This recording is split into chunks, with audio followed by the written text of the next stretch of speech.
You're listening to the Crowdfunding Nerds Podcast, a podcast that will help you succeed before, during, and after your crowdfunding event. And now, here is your host, Andrew Lowen.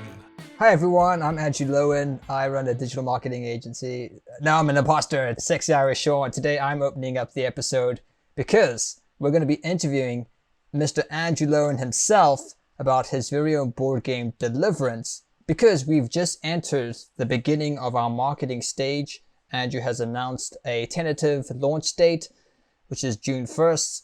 It might be later than that, but essentially we are starting marketing. So we want to do a roundup of everything that Andrew has learned up to this point. He can help give you some tips and marketing advice of things that he's learned, some do's and don'ts, and hopefully you'll find this helpful. So what's up, nerds? In the news, Amazon has just started a new program called Build It. It's getting a lot of buzz because people think that it may be the next Kickstarter competition. So Build It is a new Amazon program that allows people to weigh in on what products they want Amazon to create and sell. They're doing it with Alexa devices.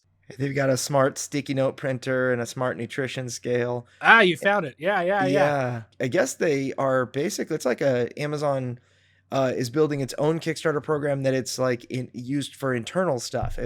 If the money gets raised to do it, Amazon will actually make it.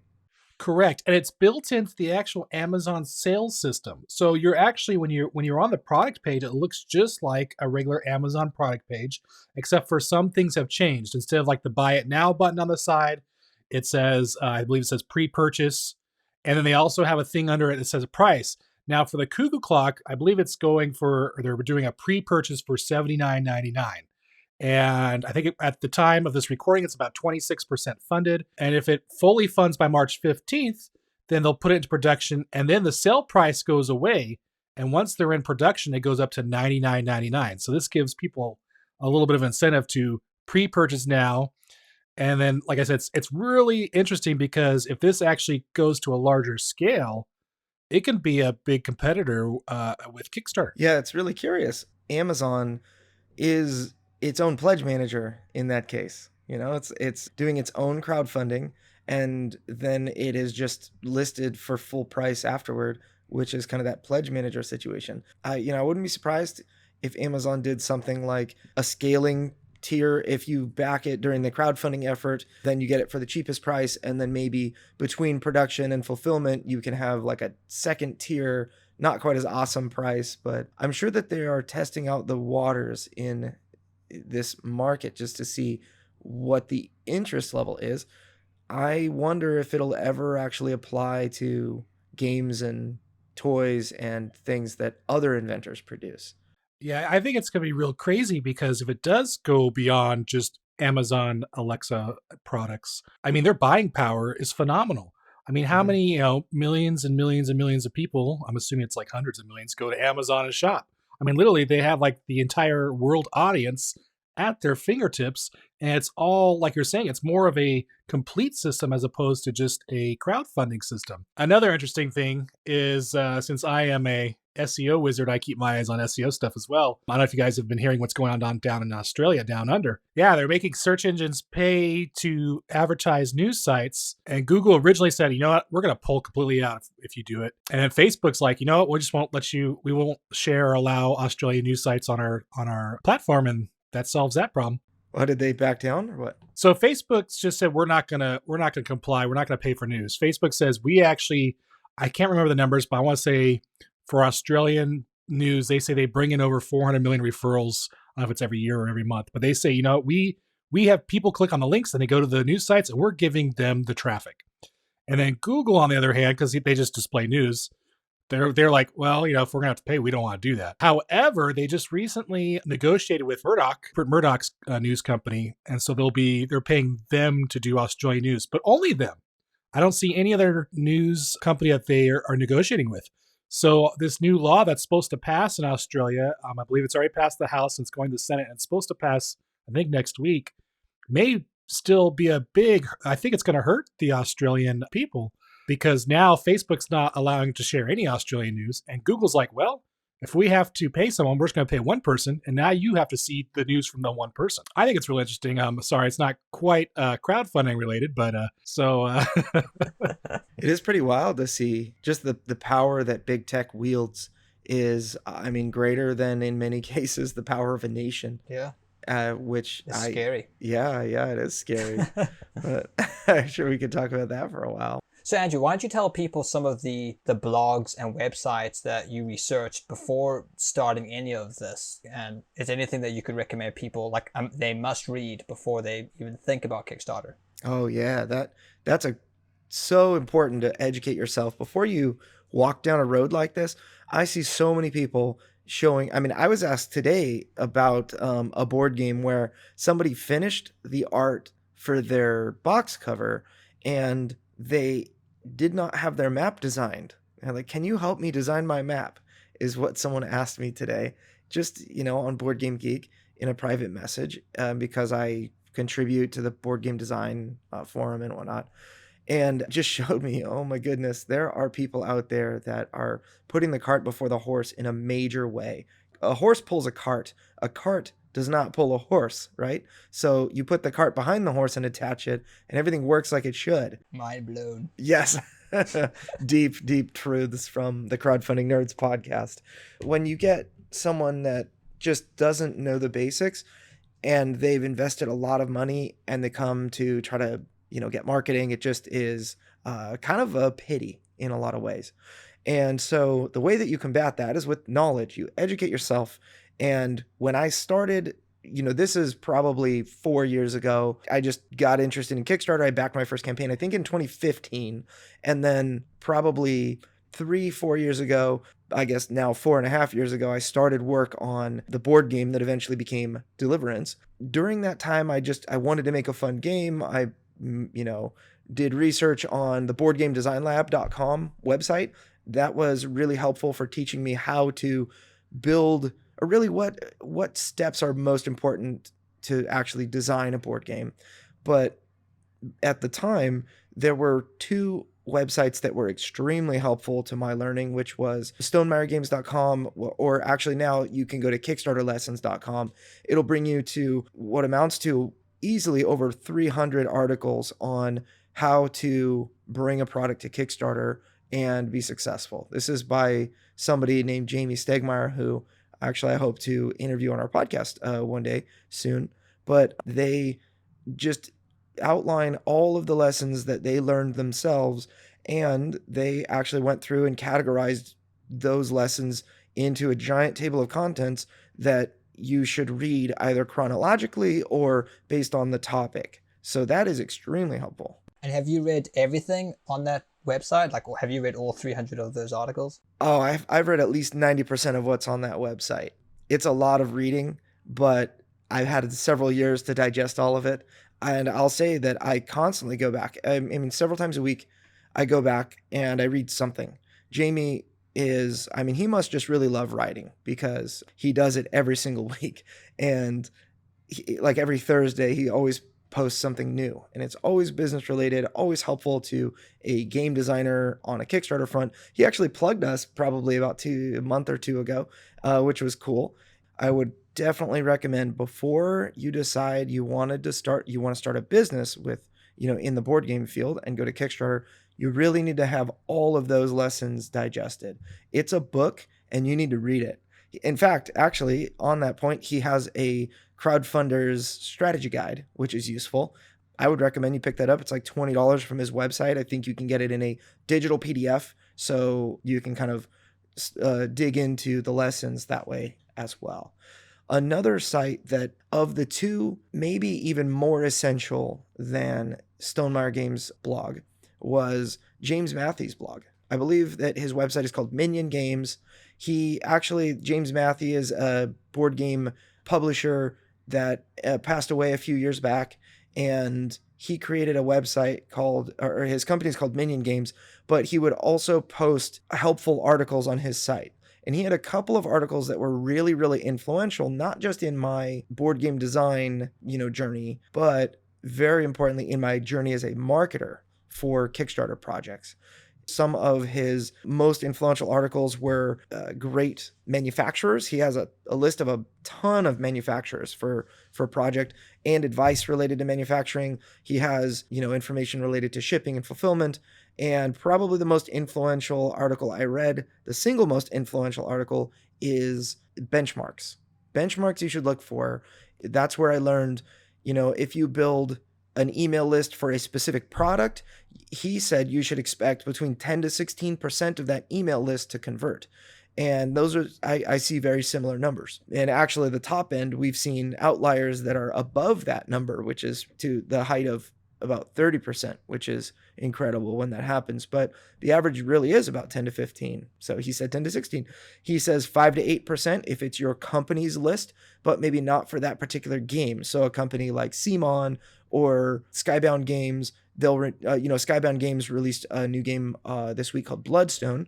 James Matthew, the way that he says it, about 5 to 8% of your company's email list will back each project that you put out. Is anything on the Board Game Geek, like any forums, any threads there that people should read as well? When I got into game design, really just playing board games, Board Game Geek was a really awesome site, and they have a very active game design forum that is totally another excellent resource. In fact, I started a thread several years back that got stickied in Board Game Geek and is constantly moderated by myself and many others, where they ask you to post your game design challenge and you'll get actionable feedback is the promise. So that thread has, hundreds of comments on it now over the years.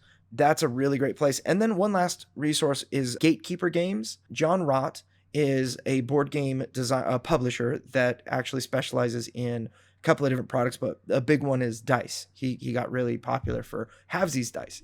And he created a lot of different articles that are very long that have, articles related to how much you should, like your budget for a Kickstarter, including Excel spreadsheets with tons of detail, and every single step from marketing to fulfillment.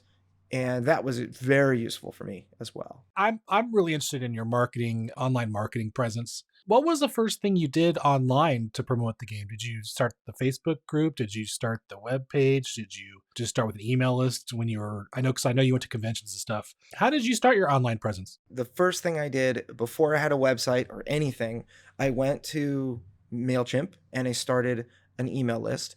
And then I created a Facebook group. So I created my Facebook page, which had, myself and probably my mom eventually after I convinced her to like it, and created a Facebook group. So that's how I start my Facebook groups. Yeah. You have to have someone. Yeah. Like if there's some other person, I always invite my mom. So you have someone to start a group. That's awesome. I just had 2 Facebook accounts, so I just invited my other self. Yeah. So those 2 things, I mean, they were free at the time, this is like 2016 and 2017 by the time I unveiled it in any public capacity. I think Kingdom Con in San Diego 2017 was the unveiling, if you will, right? Weren't you there, Rick? I believe so. Was that the Unpub? It was, yeah. Yeah. Yeah, down at Mission Valley in San Diego. Yeah, I was there for that. I noticed every time we had a session, you were full. So it must have been okay. One of the important things that you always hear when somebody says that you really need to get involved in a community if you want the support of that community, I believe that is extremely true. Conventions are a way to connect with your local community in person and everything like that. And so what I decided to do was I decided to take a leadership role in my local community for game designers. I wanted to, number one, on a selfish level, I wanted to have a place that I could demo my game. I wanted to have something that was attractive enough for people to want to come to so that they would play my game. And the way to do that was to establish a game designer presence where there were lots of games that you could come and play. I know that the Game Crafter does something like that where they can sponsor you to go to like conventions to promote the Game Crafter, and they allow you to also promote your game if you've printed prototypes with them. So that's something that people might want to check out if they want to mitigate some of those expenses to going to some of these events. Yeah, they'll actually send you a game design kit it's interesting because they will support your convention if you have enough people, and they'll figure out how many people do you have, would you estimate, and other things like that. They will give you free stuff. They'll give you things that game designers really like, kind of what Game Crafter does. And then in addition to that, I actually found support from local companies that were much larger and very well established, like USAopoly or Renegade Game Studios. Black Key Games is another. There were a couple of others, I think, but Renegade and USAopoly were the two companies that were kind of the biggest ones in my area. And I actually just asked them for some help. One of my buddies, Ross Thompson over at USAopoly, came up to him and said, "Hey, I have this Unpub event and I want to try to attract people. Would you be interested in kind of supporting? What would that look like?" And he's like, "Yeah, for sure." And he just, between him and then we have, I'll say Scott Getta of Renegade Game Studios, and another person that he worked with named Dan, were just extremely instrumental in hooking it up with all sorts of games. They gave me 2 copies of every single game that they had to give away. And I got other people to support, and that made regular consumers want to come. So Angie, you've done a lot of self-promotion with Deliverance, organic promotion on social media. Have you learned a thing or two from doing that? Can you help our listeners know what to do and what not to do when it comes to organic marketing and self-promotion? Sure. So it all starts with the scientific method. You make a conclusion that you think is going to be right. And without having to kind of go through this entire method, my hypothesis was that people wanted the game that I was making. So you have to test and measure to see if your hypothesis is true. And that is so important. That concept should be the foundation of every single game that a publisher puts on Kickstarter, or a self-publisher, or someone who's published, dozens of games.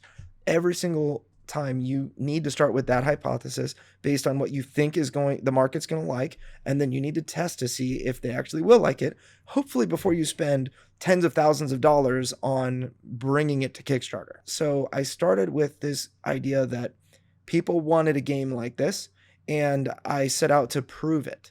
So you don't prove that somebody wants a game like this by spending lots and lots of money in ads.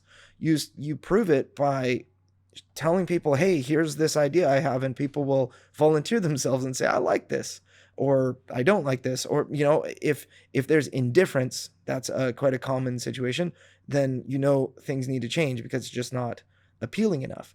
And so that's a really important step based on what I started with, because I had a really non-traditional game. So Deliverance, the theme of Deliverance is, some people might call it like a niche of a niche, because it is a Christian fantasy dungeon crawler. It's a hobby level board game, and it is a quote unquote Christian hobby level board game. So there's like 1% of 1% of people theoretically would ever want to play this, right? And so I decided to challenge that, an understanding of, a Christian board game is a bad board game, or a less fun version of a better board game, maybe. The way that I did that was entirely organic. I couldn't pay for ads. I couldn't pay for attention. I had to, show people the concept and show people the progress, and people had to want to jump on board. Every single thing that I did for the first 2 years of development was to prove that right or prove it wrong. I didn't want to spend money and time on something when I have many other things I could do instead, if it really wasn't going to be successful, Now, in the podcast, we've talked a few times about prototypes. So I guess I have a few questions because I'm not very familiar. I know you have some really great prototypes, but I don't know the details. But how far into your design would you start looking at a more professional look for your game when you're testing it out, and for prototyping? And where do you go to create a prototype to share your game? The advice that I would give is not actually what I did. It's what I would do again. So big mistake is to put way too much time, effort, and energy into your prototype. I remember my very first prototype I ever made was just on, paper. I bought some cardboard squares off of Amazon, and I made kind of the like a grid on those squares as the kind of the map of Deliverance. We used colored pencils. We did all sorts of stuff. And then as soon as we got the game, I jacked all of my Lord of the Rings War of the Ring minis and said like, all right, this dwarf is this demon type. And then the hobbits are that I'm the hobbits. And then you're whatever, for the angels. And it took like 20 minutes and of our first prototype playthrough for me to say, this sucks. We had to basically redo all the cards, redo all of, everything. And that was so much time that I wasted with colored pencils and making everything look awesome. And I think every armor piece had like a picture on it and whatever. And it was fun and cathartic, but oh my goodness, was it a waste of time. It's so important to get a prototype to the table as quickly as possible that's ugly. And you should only work on improving the quality of your prototype when the mechanics and the numbers stop changing so rapidly. One of the things that I found that I encountered, I remember I went to FedEx and I started getting things printed off of, on card stock at FedEx because it felt nicer and I had some kind of art. I brought in a graphic designer to just kind of help me produce after a while.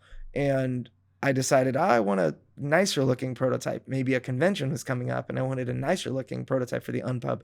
I didn't want to change. When I got the nicer prototype, spent, $100 at FedEx and got all my nice components.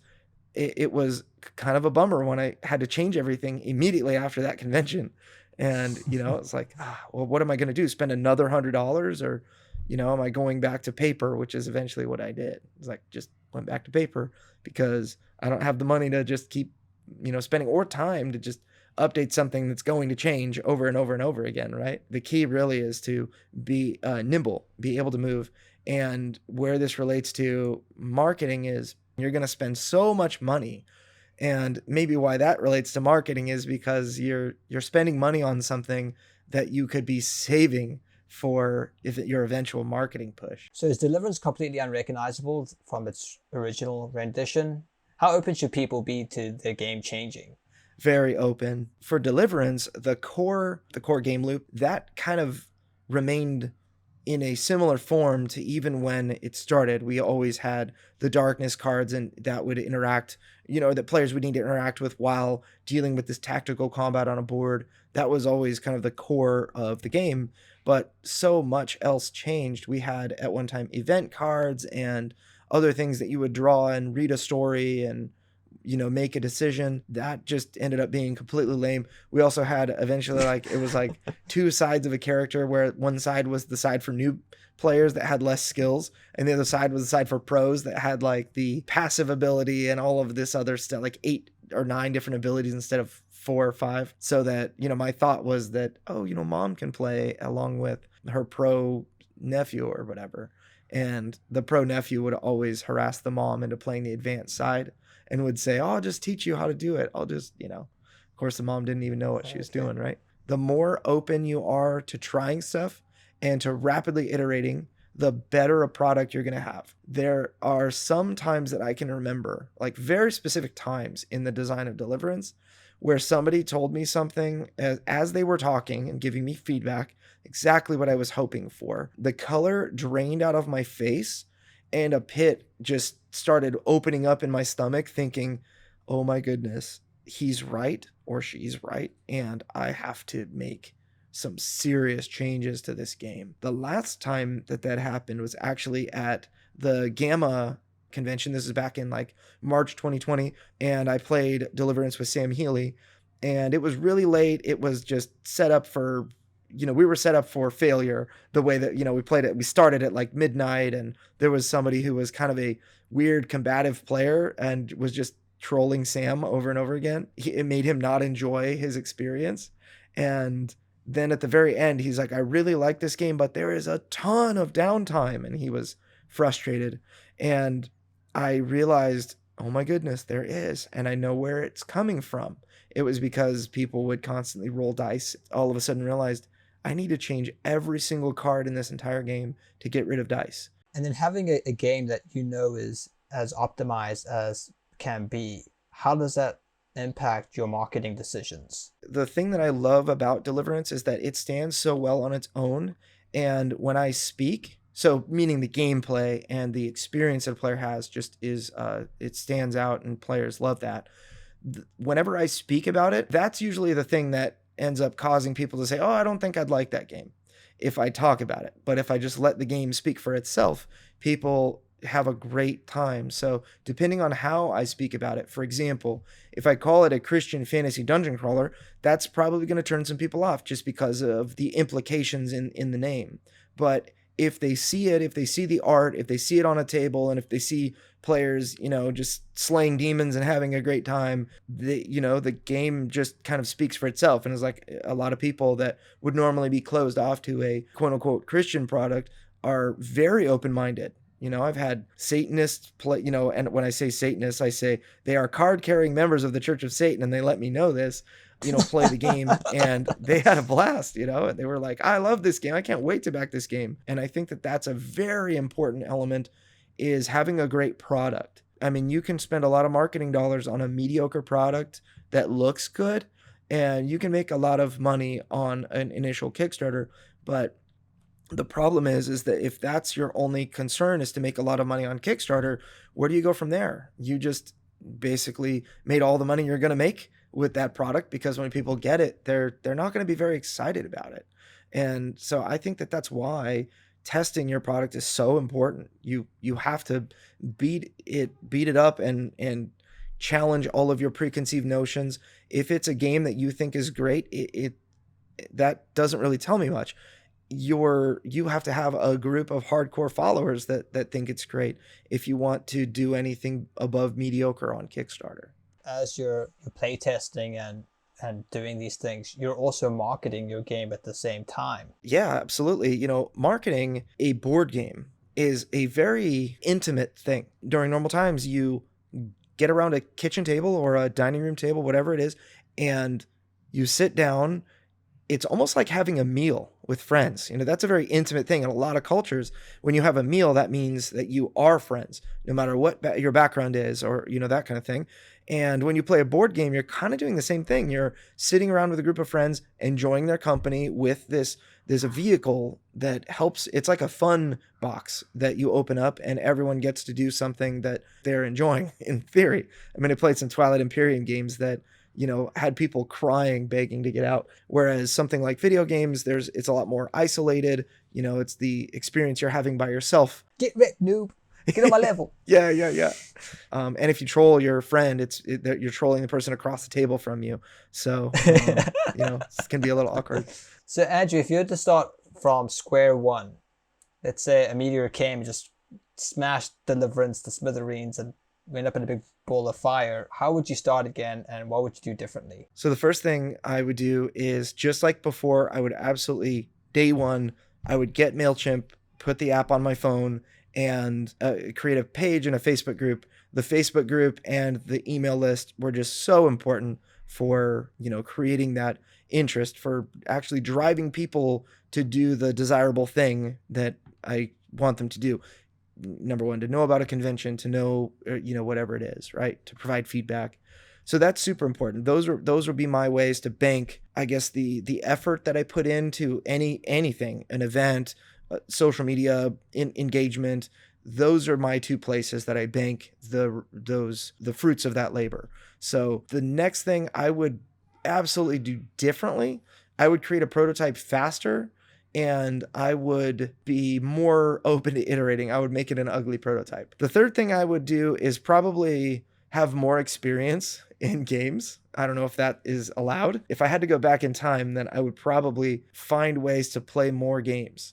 I think that the ability to innovate is really tied to knowing what exists out there in the marketplace already. It's so common for somebody to say, oh, I wish a game like this existed. I'm going to make it. And then the game like that really does exist. You just don't know about it, right? And it's better than what you just spent a year making. So that's like a huge, that's actually kind of scary, It's like important detail that you should be very seasoned. If you make a product, then you should know what other products are out there, right? And I think, sometimes with board games, a lot of people get into designing a board game before they're into playing board games. They used to play Magic the Gathering or D&D, and now that they don't, but they have this great idea and they just start designing a board game. I had my base in board games actually came from playing Pokemon, Magic, and Yu-Gi-Oh!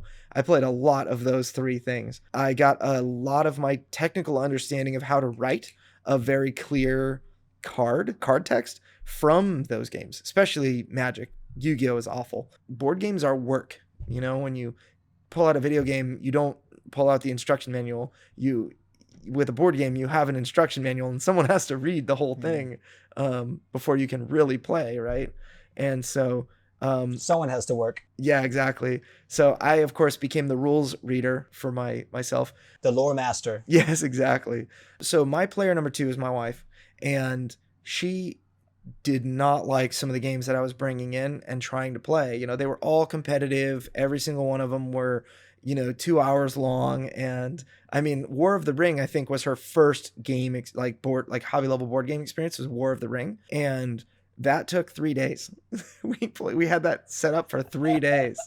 So it was not great. And I knew I had won by the end of the first day. I was like, how are we going to, but she didn't know it. So it was all right. And it was, anyway, my wife loved certain themes and would play games because of it and hated the concept of other games. And I would have absolutely I would have played many more board games if I just found games that she liked. So this is kind of a weird element, but that would have helped me become a better designer a lot faster because we would have played a lot more games. You wouldn't think that that's related to marketing so much, but it's related to the quality of your product. You have to figure a way to make a quality product, and you have to know how to do that, right? And you're going to know what one looks like a lot faster than you're going to develop the skill set to make one. How often should you interact with your future buyers, hopefully, through the email marketing? What do you usually talk about? And what do you do if, you don't have anything new to share? So Deliverance has been 4.5 years in development, and I have had fans from, about 4 years is the first time I ever revealed it publicly to my friends. Oh, by the way, one thing I would not do related to email list, I would not add my business contacts to my email list. The people that know me for SEO marketing, the people that know me for web design, as a professional businessman that has nothing to do with board games or any, my friends, my family, the people that, those people do not belong on your email list. Do not add them to your email list. Yeah. It is a bad decision. Good advice. Why am I on your email list? I mean, you wanted to be on my email list. I did. I don't know. It must be to receive the test emails I send all the time. One of the most common mistakes and most regular bits of advice I give to people that we consult with is send emails. Send them. Minimum would be once a month. And you don't have to send more than once a month. I know people send sometimes once a week, once every 2 weeks, but that's not as common. I personally think that type of send rate will cause some attrition. You want people to be interested in what it is that you have going on, but sending too often, unless you are regularly producing content, a lot of the time, there are companies that have more clients that can afford to, that just have more information to share. And then a, weekly or monthly email that's huge is fine. But for me, I always send an email once a month. And I always have something to share. And there are a couple of techniques that I use to always have a thing to share. First of all, I'll admit that it's harder to come up with email content for my own stuff than it is for somebody else's product. Because as an outsider looking in, I can look at, what is interesting to me, as a fan of the industry or as a consumer, what kind of stands out. Let's talk about that. Let's, feature those things. When, you have somebody that's fan for 4 years, you kind of have to take them on a journey with you. That's really what, early on, before you have art, before you have cool stuff to share, you can treat your email list as kind of a designer diary a little bit. You give them, if you have any, you can always take a picture of your prototype with your cell phone of you playing on the table with people and then talk about what it is that you learned or what it is that you changed or added or what you're trying.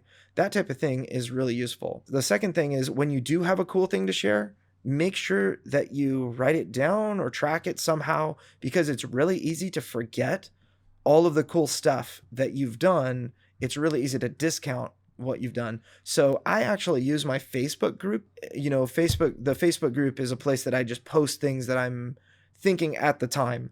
I rarely, in some cases it's different, but I rarely have the intent to publish something in the future. I just kind of use it to catalog my thoughts of things I'm thinking right now.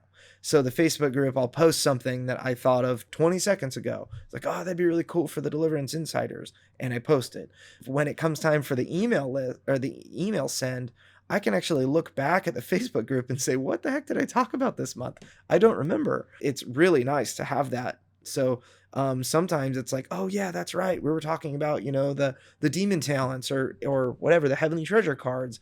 And I can kind of go back and even use some of the same images, maybe different images, and update, those same topics. But that's a really easy way to keep content flowing. When you are early on, when you have 50 people on your email list, it's more like a designer diary. But then as your email list grows, you're going to have people that come on board, that have no idea about all of the things you talked about before they came on board. So you can revisit. I call it curating content. In SEO, you're probably familiar with curating content, right? Repurposing, changing content into your own words. Well, when it's your own product, you can remind people that you have a particular thing. You can give people updates about it, and you can let the new people know that in Deliverance, you can play as Michael the Archangel. I mean, somebody new to the game might not know that, whereas somebody that is highly seasoned does. But the new person's like, that sounds awesome. I can't wait. That makes me excited, and so don't neglect your new fans. The fans that have been with you longer will generally be much more forgiving. They oftentimes are just going to scan your emails anyway. So if a particular topic is not of interest to them, or if it doesn't teach them something new, it's not going to offend them. They'll just, kind of breeze on by it and focus on a different thing. Another element of your email list, when you send an email out and you diligently send one out once a month, people will, number one, they'll look for it. They'll expect it. And number two, it's going to remind them that you are still working on your thing. That's really important. If I were to stop sending emails for like 6 months, I don't think anybody would remember that there was a game like this. I mean, at this point they would probably be beating my door down and, because I've hyped it so much, but before it would have been easy for people to forget. But by being diligent, I think I've sent a monthly update every single month for the last 3 years or something. So before you had a bunch of fans and a big email list, lots of engagement, how did you get the ball rolling, and how did you measure the success of your efforts? To start, I had a goal for myself, which was I wanted to add one person a day to my email list or Facebook group. If somebody would join my email list and then also join the Facebook group, I counted that as 2. So really the goal is always to win the right to communicate with somebody across multiple mediums, so that they might get one email a month, but they're going to see hopefully one Facebook post or a couple of Facebook posts a week, and maybe a couple of Discord messages a week, and they will be inundated with your content in a way that they love. So I made it my goal to try to add one person a day, any way that I could. And oftentimes that was actually because, I had no money to spend, or rather I chose specifically, I'm not going to spend any money. I'm going to acquire people organically because they're interested in what this is. I found Facebook groups. I looked for just websites that had forums that were, had relevant content. I tried theme-based, maybe like, ministry type websites because it's a Christian game. So why wouldn't Christians like it, or board game related forums like the BGDF Board Game Design Forum. Board Game Design Lab is going to have something like that here soon. And that's going to be for people interested in what it is, a board game, right? And tried all sorts of different methods like that. But really it came down to Facebook was the best way to find a group that was interested in a particular topic that, where it could really move the needle. By far, the theme, I reminded of Jamie Stegmaier when he tried to. So Viticulture was his first Kickstarter campaign, and I'm a secret Jamie Stegmaier stalker. Maybe not so secret. I'm sure he knows. Yeah, I think you mention him in every episode. I read all the stuff he writes, and I like your voice better though, Sean. But Jamie's all right. Jamie with Viticulture, he actually, so it's a game about winemaking. You actually, funny enough, a game I've never played, and so it's a very challenging game. Going from Scythe to Viticulture, I love Scythe. I just love the detail and the strategy in that game. But Viticulture, you have to plan like way, at least from my perspective, way ahead. And if you mess up, like in the beginning, you're like almost screwed for the rest of the game. So it's a very, you have to be like fully awake in this game and mind racing, drink those Monsters and Red Bulls, because if not, you just gonna mess yourself up. Yeah. I mean, that is the classic Euro that people love. Just very cutthroat in that way. You have to play efficiently, but if everybody is able to, it's a really engaging type of game. Well, so Jamie, he marketed to people who liked wine, and he said that a very low percentage of people, and this is just me summing it up, a very low percentage of people that he marketed to ended up backing his game. And I think he probably used some kind of ads or to attract these types of people, maybe Facebook ads. I don't know. It's been a long time since I heard this. It was generally people who liked wine that also played board games. Very important that they also play board games, because if they just like wine, it was a little doodad to them, a tchotchke. Something that I kind of took to heart with Deliverance is that I wanted to market to people who would not just appreciate that something like this existed, maybe people that really are into angels or, spiritual warfare or whatever, but they also had to like board games, because if they bought it and then never took it out and played it, so, they wouldn't be excited to talk about it, and the game wouldn't sell because nobody would be playing it, right? So while, at the same time, at one I would be totally open to the Billy Graham Foundation finding out about this game and then blasting it out to everybody on every social media account that they had.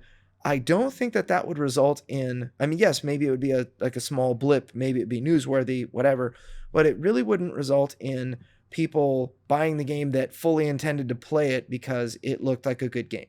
And that's going to be how the game sells, right? That's going to be how the game has a long tail, that it makes lots and lots of sales over time. That's one thing that I decided on pretty early on, was to make sure that anybody that I talk to has to be interested in, really that I try hard to market to, has to be interested in board games and playing them. So that limited the number of places that I went to market. And maybe if I were to do this over again, another piece of advice that I would have would be limit the number of places that you really engage, because you only have so much time, so much political, or actually, well, I'll call it mental energy. I was going to say political capital. When you build up a reputation around people and they like you, then you can, maybe you can start selling a little bit without getting, without people getting completely offended. So just, a couple of groups at a time, and talking about the game and contributing to those groups and that kind of thing was what helped me farm those groups for emails and Facebook group members that were genuinely interested in what I had to say. I would often get, early on, before I had any kind of prototype, sometimes I'd only get one person a week, and that was totally okay. Maybe at the end of the first year, I think I had an email list of like 180 people. And at the end of the second year, I had an email list of like 400 people. So it took 2 years for me to develop 400 emails and Facebook group members.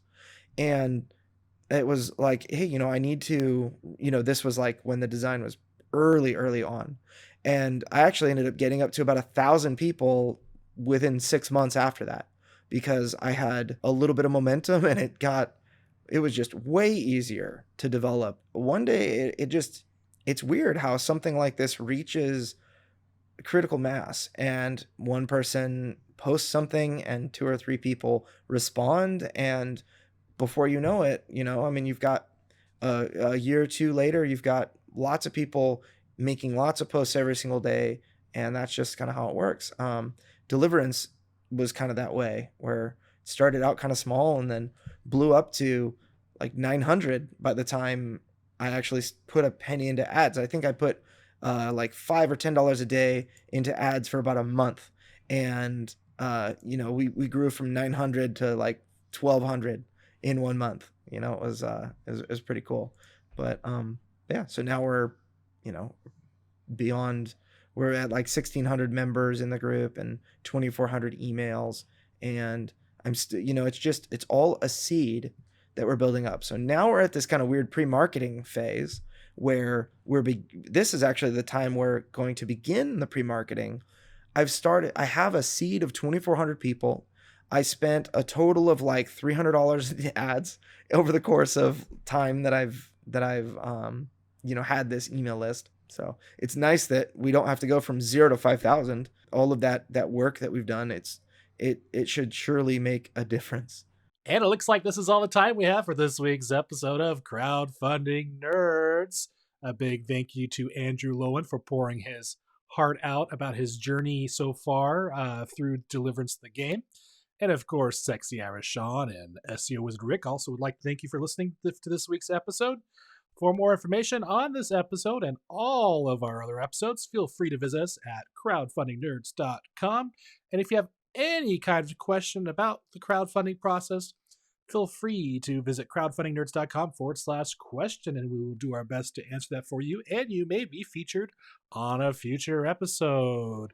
So that's all we got for this week, and we will see you next week, nerds. Later. Goodbye from Sexy Irish Sean.